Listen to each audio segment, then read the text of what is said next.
నమస్కారం. ఘంటారావానికి స్వాగతం. ముందుగా ప్రధానాంశాలు. కాపుల అభ్యున్నతికి అవిశ్రాంత కృషి, న్యాయం చేయడానికే రిజర్వేషన్ల హామీ ఇచ్చామన్న సీఎం.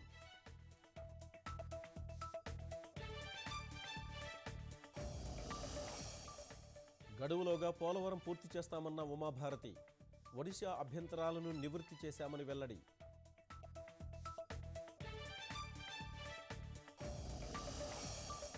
కేంద్ర సాయం చట్టబద్ధతపై తెదేపా పొలిట్ బ్యూరోలో చర్చ, తక్షణమే కరువు సాయం అందించాలని హస్తినకు వినతి.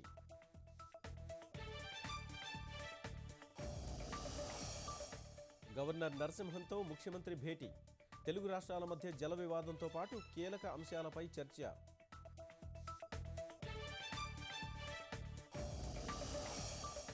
రాష్ట్ర వ్యాప్తంగా పోలీసు అమరవీరుల దినం, బెజవాడలో సీఎం నివాళులు, సంక్షేమ నిధికి 15 కోట్లు మంజూరు.